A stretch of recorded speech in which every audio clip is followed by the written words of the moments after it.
बिस्मिल्लाहिर्रहमानिर्रहीम। शुरू करती हूँ अल्लाह के नाम से जो निहायत रहम करने वाला है।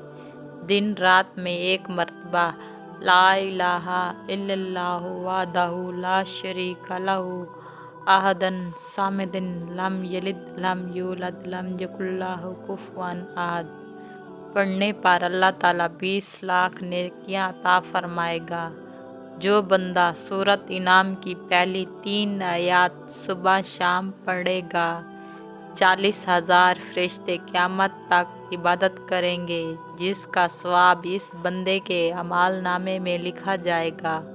अल्लाह ताला एक फरिश्ता मुकर्रर कर देगा जो शैतान का वसवसा डालने पर इसके मुंह पर कोड़ा मारता है तो शैतान और बंदे के दरमियान पर्दा गिर जाता है।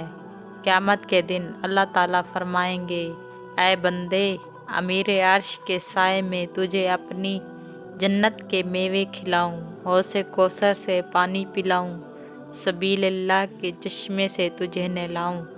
रोज़ाना नमाज फजर के बाद 10 मरतबा दुरूद शरीफ पढ़ने से बंदे की रूह नबियों और सादिकीन की तरह निकाली जाएगी। पुल सरात से गुजरने में आसानी की जाएगी। फरिश्ते सजदे में सर रख कर उसको जन्नत में दाखिल करवाएगा।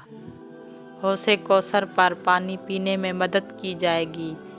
रोज़ाना सुबह 19 मरतबा बिस्मिल्लाहिर्रहमानिर्रहीम पढ़ने पर जहन्नम के 19 अज़ाबात और 19 अज़ाब देने वाले फरिश्ते 24 घंटों यानी एक दिन रात के लिए निजात दी जाती है।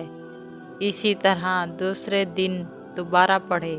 जो बंदा दिन में एक मरतबा दिल के साथ कलमा तैयब पढ़ता है, इसके पिछले गुनाह माफ़, 4000 नेकियां मिलना खुदा की ईमान और जन्नत पर वाजिब हो जाता है। जो शख्स हर फ़र्ज नमाज के बाद आयतुल कुर्सी पढ़े तो उसके और जन्नत के दरमियान सिर्फ मौत का पर्दा होता है।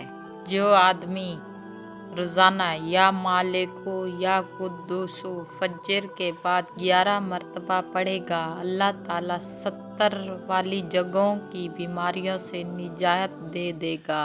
जो बंदा रोज़ाना 41 मरतबा ला इलाहा इल्ला अंता सुब्हानका इन्नी कुन्तु मिनज़्ज़ालिमीन पढ़ेगा, उसको हर बीमारी से निजात मिल जाएगी और अगर मर गया तो शहीद होगा। अगर सेहत याब हो गया तो तमाम गुनाह माफ़ हो जाएंगे।